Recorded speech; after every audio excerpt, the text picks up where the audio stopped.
नमस्कार बालमित्र हो, आज आपण इयत्ता 6वी विषय मराठी पाठ क्रमांक 3 आला पाऊस या पाठाखालील संपूर्ण स्वाध्याय आज आपण पाहणार आहोत। जर तुम्ही चॅनलवरती नवीन असाल तर सगळ्यांनी आपल्या चॅनलला सबस्क्राईब करा, व्हिडिओला एक लाईक करा आणि व्हिडिओ शेवटपर्यंत पहा।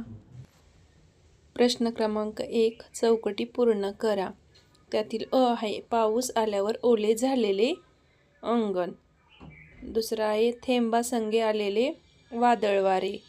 तिसरा आहे गारांनी भरलेला रस्ता आणि चौथा आहे लखन लखकणारी वीज। प्रश्न क्रमांक 2 आकृती पूर्ण करा। पावसामुळे वातावरणात झालेला बदल। पहिला आहे वादळ वारे सुटू लागले, विजा लखन चमकू लागल्या, आकाशात सप्तरंगी इंद्रधनुष्य दिसले, रस्त्यावरून नदीसारखे पाणी वाहू लागले। प्रश्न क्रमांक 3 आहे कवितेतील खालील ओळींचा अर्थ तुमच्या शब्दात स्पष्ट करा। पहिला आहे आला पाऊस कभिन्न काळे हत्ती निळ्या अभांगणी सैरावैरा धावत हे सुटती। त्याचं उत्तर आहे पावसाळ्यात निळ्या आकाशात वेगाने धावणारे काळेभोर ढग पाहून जणू काळे हत्तीच सैरावैरा पळत असल्याचा भास होतो। त्यातील दुसरा आहे आला पाऊस पागोळ्या गळती, थरथरणारे पंख मिटूनी चिप्प पाखरे बसती। उत्तर आहे पावसाच्या धारा वळचणीवरून गळत आहे, पावसात भिजलेली पाखरे थंडीने कुडकुडत पंख मिटून अगदी शांत बसून आहेत। पुढचा प्रश्न आहे प्रश्न क्रमांक 4 खालील अर्थ व्यक्त करणाऱ्या कवितेतील ओळी शोधून लिहा। त्यातील पहिला आहे पाऊस पडत असताना त्यात खेळणारी खोडकर मुले विजेचा लखलखाट होताच घरात पटकन पळतात। मग याची कवितेतली ओळ आहे आला पाऊस वीज लखाके लख्खन, भिजणारी ती अवखळ पोरे घरात पळती पटकन। त्यानंतर पुढचा प्रश्न आहे ऊन पावसाचा खेळ सुरू असताना इंद्रधनुष्याची कमान आकाशात दिसते। तर याचं उत्तर आहे आला पाऊस मध्येच पिवळे ऊन हासे, सप्तरंगी इंद्रधनुष्याची कमान आकाशात दिसे। त्यानंतर पुढचा प्रश्न आहे विचार करा व सांगा। प्रश्न क्रमांक 1 आहे त्यातील पावसात भिजण्याचा तुम्ही घेतलेला आनंददायी अनुभव थोडक्यात सांगा। तर याचं उत्तर आहे एकदा मी मित्रांसोबत शाळेतून घरी जात असताना खूप पाऊस आला, जवळ छत्री नसल्यामुळे आम्ही पावसात मनसोक्त भिजलो। आम्ही पाण्यात उड्या मारल्या आणि कागदी होड्या सोडल्या। चला पुढचा प्रश्न पहा। प्रश्न क्रमांक 2 त्यातील पावसाळा सुरू होताच निसर्गात कोणते बदल होतात ते तुमच्या शब्दात सांगा। तर त्याचं उत्तर आहे आकाशात काळेभोर ढग दाटून येतात, कधी कधी सुंदर सप्तरंगी इंद्रधनुष्य दिसते, सगळीकडे हिरवेगार गवत उगते, झाडांना नवी पालवी फुटते, नद्या नाले आणि विहिरी पाण्याने भरून वाहतात। चला पुढचा प्रश्न काय आहे खेळूया शब्दांशी। त्यातील प्रश्न क्रमांक 1 आहे कवितेतील यमक जुळणारे शब्द शोधा व लिहा। तर या कवितेत आलेले शब्द पाहू आता आपण। उदाहरणार्थ दिलेला आहे गारा सारा, पहिला आहे लख्खन पटकन, दुसरा आहे हासे दिसे आणि तिसरा आहे गळती बसती। त्यानंतर पुढचा प्रश्न आहे खेळूया शब्दांशी। त्यातील प्रश्न क्रमांक 2 शब्दसाखळी तयार करा। त्यातील पहिली आहे ससा साप पतंग गरुड डमरू आणि रुपये।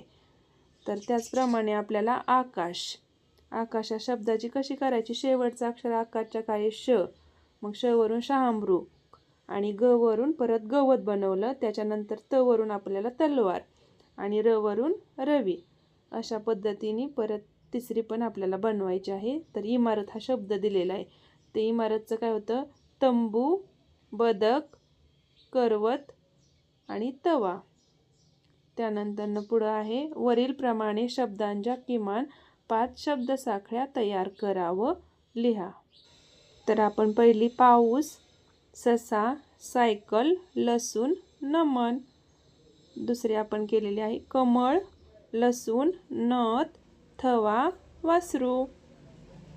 तिसरी केलेली आहे पुस्तक, करवत, तबला, लाडू, डबा. आपण चौथी केलेली आहे झाड, डमरू, रुमाल, लगोरी, रिमा. आणि आपण पाचवी केलेली आहे मोर, रथ, थवा, वाघ आणि घर. चला पुढचा प्रश्न काय आहे? प्रश्न क्रमांक 3. खेळूया शब्दांशी मधलाच पावसाशी संबंधित शब्द लिहून संकल्पचित्र पूर्ण करा.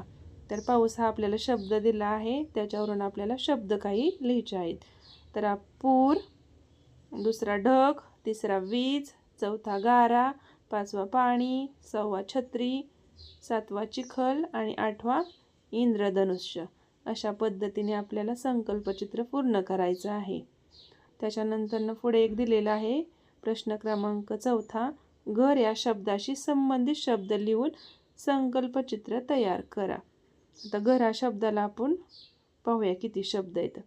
प्रेम, सुरक्षितता, दिवा, पाणी, स्वयंपाकघर, फर्निचर, अंगण, खिडकी, दरवाजा, छप्पर, भिंत आणि कुटुंब. अशा पद्धतीने हे तुम्ही घराच्या संकल्पचित्र तयार करायचं होतं, ते आपण केलेलं आहे. आणि सगळ्यांनी आपल्या चॅनलला सबस्क्राईब करा, व्हिडिओला एक लाईक करा आणि तुम्हाला अजून कोणत्या विषयाचा स्वाध्याय पाहिजे तेही मला कमेंट करून सांगा. चला पुढचा प्रश्न आपण पाहूया 5वा.